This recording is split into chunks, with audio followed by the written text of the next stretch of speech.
When I headed to bed on November 17th, I was looking forward to finally being shot. And around 8 a.m. on Tuesday the 18th, I got my wish. And I wasn't just shot once. Nope, I received multiple shots of steroids into my lumbar region. Prior to getting married 40 years ago, my wife Durga and I made a pact with one another to do what we could regarding proper self-care in order to achieve a maximum length of vitality and mobility and thereby minimize and forestall the inevitable deterioration that, no matter how well someone cares for themselves, age brings. While we both worked hard to keep our promise, she has aged far better than I and is frustrated with my inability to join her in any vigorous athletic pursuit other than cycling. Due to scoliosis, or a left-right S-curve in the lower part of my back, I've had niggling back pain since I was in my early 20s. I started seeing a chiropractor in my late 20s, but age, the deterioration of my intervertebral disc, along with rheumatoid arthritis, has transformed pain that could be shrugged off 40 years ago into a disabling pain that made standing and walking unbearable and running unthinkable. Pain, that very effective reminder of the importance of self-care, prompted a wider range of relief, which brings us to my steroid injections. Prior to the intravertebral injections, lidocaine was injected into the lumbar region of my back for numbing.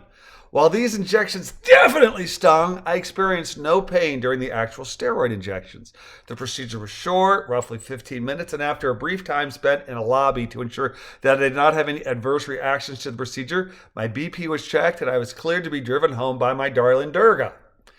I immediately shared the news with my 4 siblings that for the first time in decades, my back did not hurt. And one cautioned me that the lidocaine was still in my system and was providing additional pain relief to the steroid injections.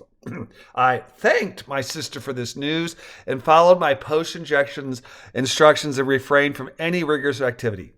I did, however, join Durga in walking our dog Nala around the block, a simple activity I have eschewed as it has caused me great pain. My expectations of a slow, pain-free walk were not met as my back continued to throb as we moseyed along. But the pain I was experiencing was in the small of my back, or the thoracic region, rather than the lumbar or lower back, and was caused by my scoliosis as opposed to my bone-on-bone lumbar agony. While I found my reduced rather than eradicated pain disappointing, the next morning I performed an activity most people take for granted.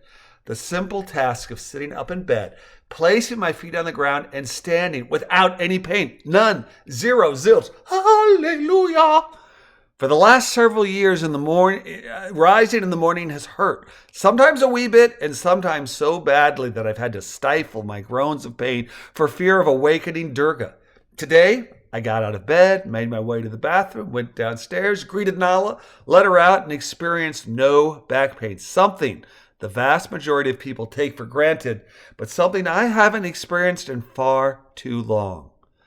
Take care of yourselves. Our bodies have to last a lifetime.